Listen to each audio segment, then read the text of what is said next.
mainly members of the media,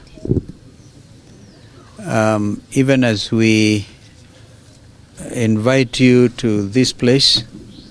I was thrilled to watch the presentation and a famous lady born in Nigeria. I think she works in the UK. She's one of the anchors of CNN, Zain Asha. What happened in Kamukunji was given absolutely important airtime. And so the world is aware of what's going on in our beloved country. Allow me then to invite our brother, Raila Amolo Odinga, our leader, to come and make an important statement. Thank you.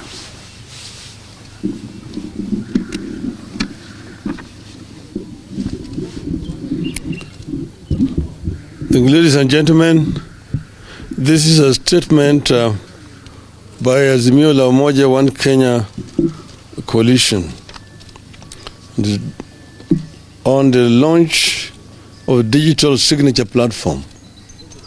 And I just want to announce, before I read the statement, that this platform is now up and running, and any Kenyan, wherever they are, you can just go to www.tumechoka.com and you will be able to access it. Last week, we announced the launch of a program of collecting signatures for the purposes of taking back the powers we delegated to our leaders.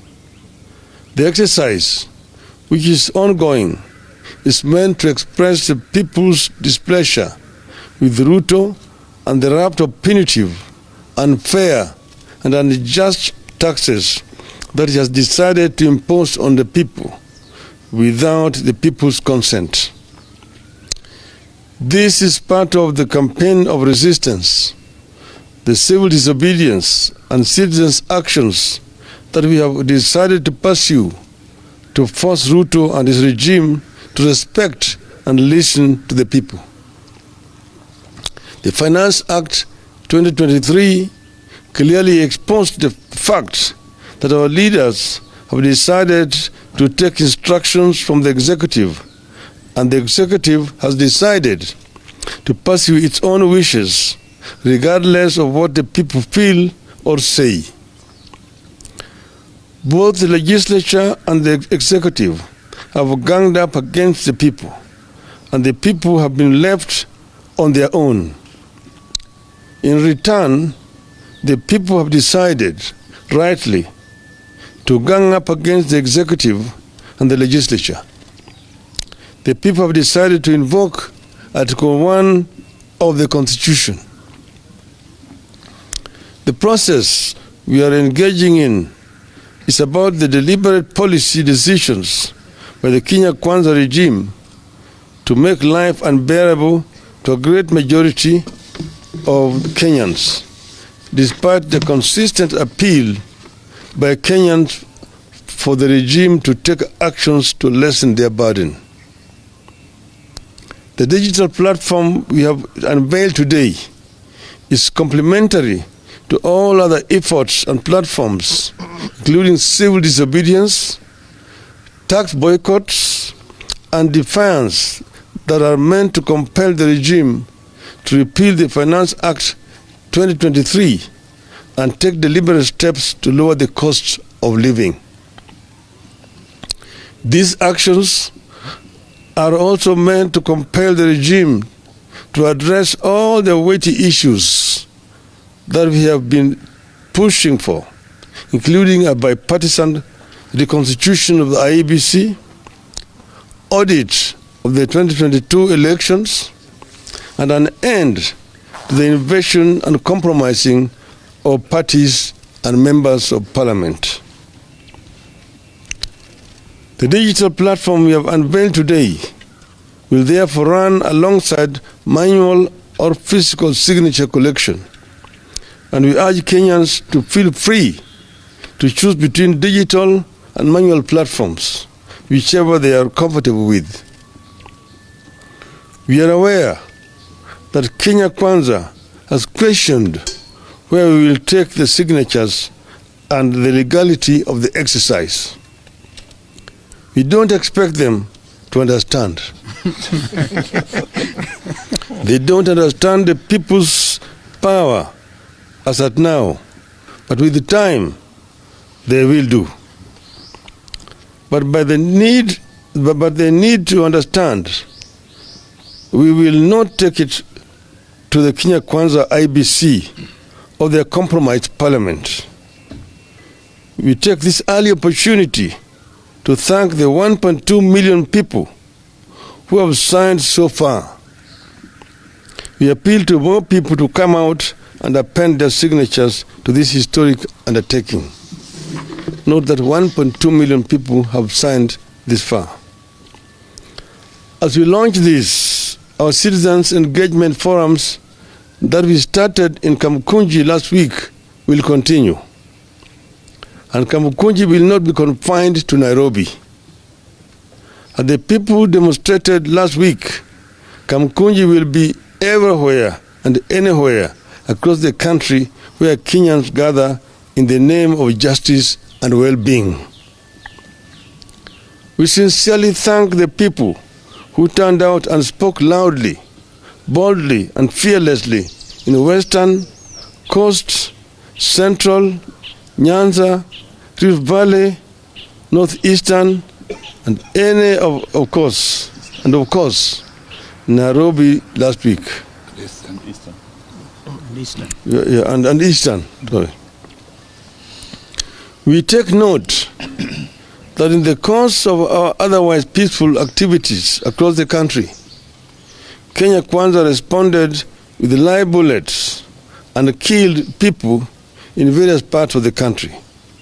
In Nairobi, there was an attempt to assassinate the Right Honorable Raila Odinga, yours truly.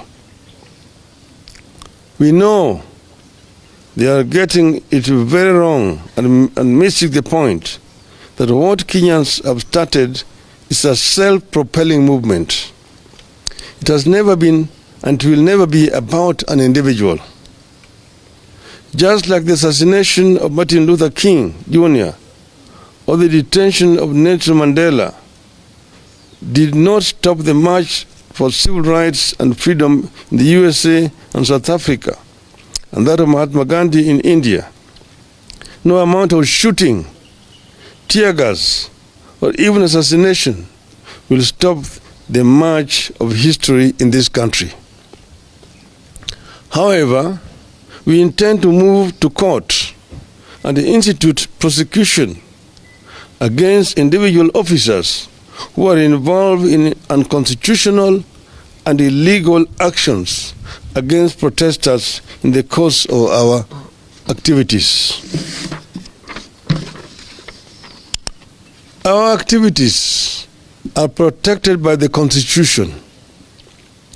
By resorting to civil disobedience and protests, we can't be wrong unless the law itself is wrong. Kenyans must never be made to believe that they are wrong when they protest. We therefore ask Kenyans to film, photograph, and record all those police officers who shoot at or in any other way hurt protesters in the course of our activities.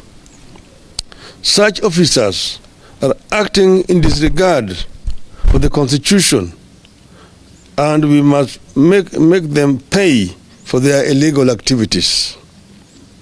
We are back tomorrow at Kamukunji, Nairobi, and Kamukunjis elsewhere and everywhere across the country. Once again, we appeal to Kenyans to come out in even bigger numbers and make their voices heard. With the time, Ruto will respect Kenyans. What we started last week was only the first wave. Tomorrow, we must return with an even greater force and in greater numbers. And we must keep doing this until Ruto listens and respects Kenyans. Finally, and most importantly, let us stay united. We need unity now more than ever. With unity, the fight won't be long, and we will get many of the things we desire and deserve. Let us stick together until the end. See you in Kamkunji tomorrow. Yeah. Thank you.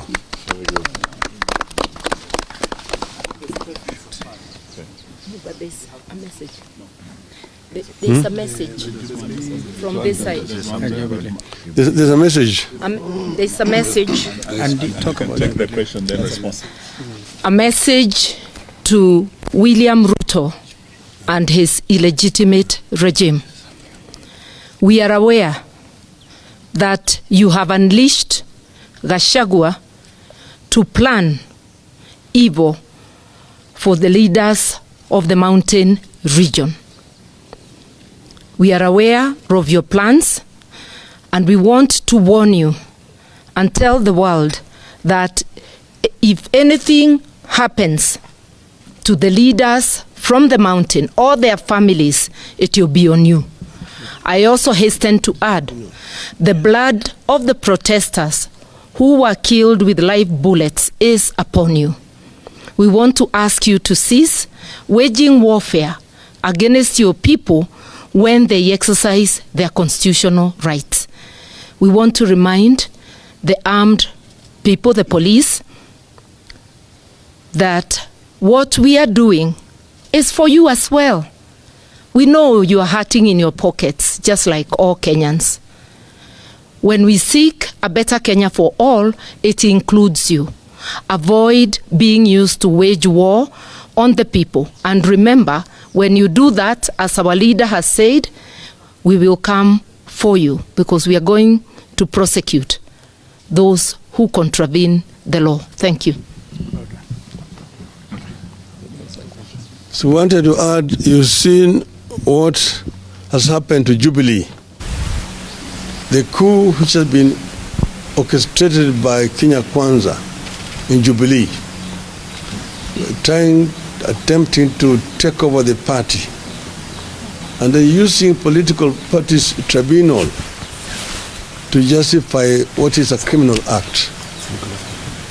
As all of you know, since the reintroduction of multi-party politics in our country in 1992, any member of parliament who defects from his political party that sponsored him in parliament must resign or lose his seat and face a by-election. This is what these other members of parliament are trying to avoid, and now being criminally supported by the political parties tribunal to purport to be taking over a political party. And this move is not only aimed at Jubilee, it is aimed actually at crippling Azimio. That's where it must be interpreted. And we really just also want to warn political parties tribunal. You are going to be together in the line of those people who are anti-people, who are trying to undermine the democratic gains which have been obtained by the people of Kenya at a great cost. We are watching. Thank you. I want to show them the papers.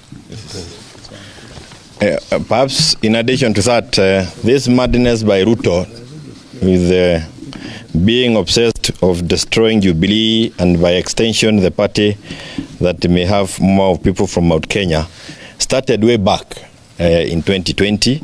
And what our leader has said about the business tribunal being cautious in what they do is spot on. With me here, I have the judgment that will be delivered today at 2:30, this afternoon, already signed. And for the benefit of Kenyans, judgments signed are never available before they are delivered. This was delivered yesterday, and in fact, you can see the date of yesterday is on it, but it's being delivered. It was available yesterday, but being delivered today. This is appeal number 3, and it's telling. The fact that those who are pushing a coup within Jubilee had already a judgment in their favor with them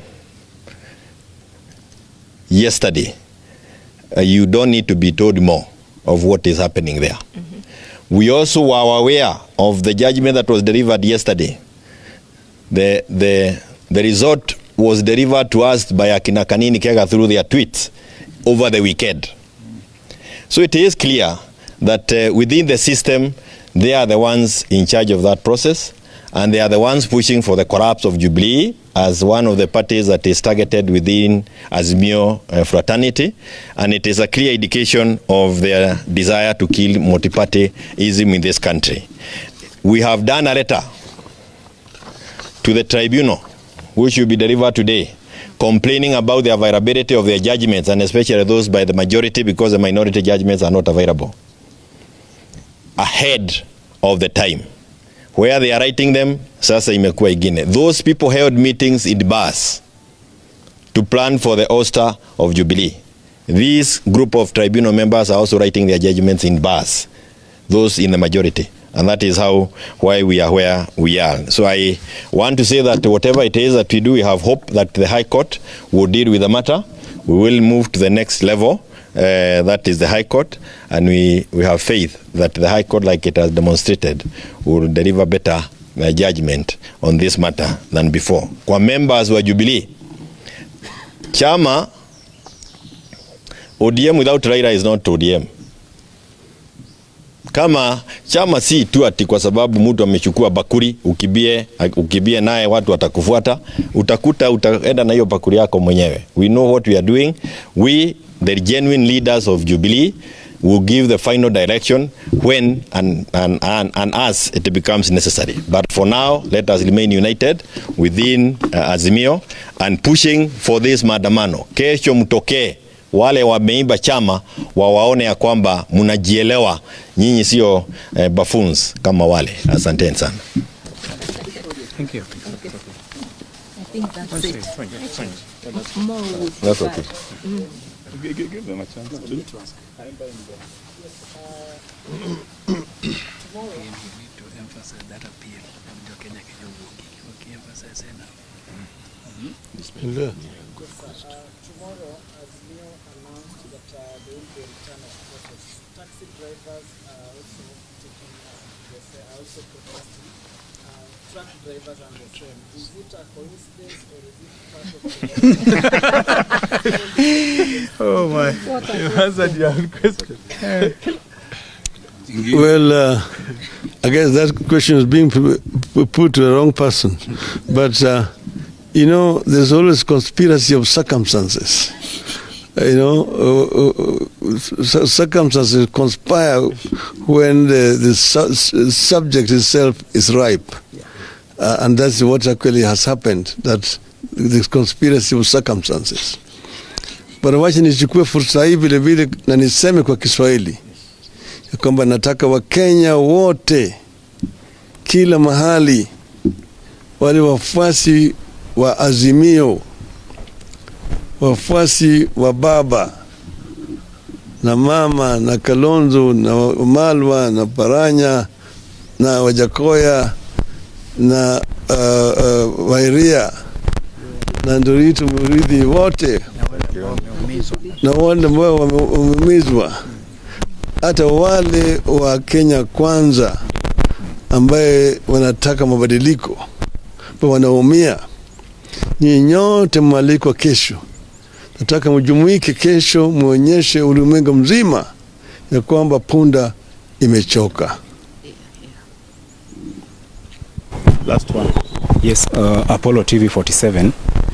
You've said you don't expect Kenya Kwanza to understand the issue of signatures, but they're also criticizing, saying, what's the end game of the collection of these signatures? What's your reply to them? You see, let them, you know, because they themselves are saying what the Constitution provides. They are forgetting about Article 1 of the Constitution.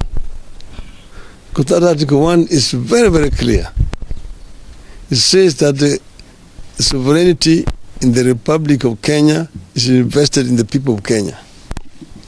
They can exercise it directly or through delegated authority to those whom they have elected. Okay? So when they now go ahead and tell you what the Constitution provides as to how to change a government, that is under the delegated authority. But they don't look at that power being exercised directly by the people. It has not been done before. So then let me just wait and see. Let me wait and see where we are going to end. Thank you. Thank you.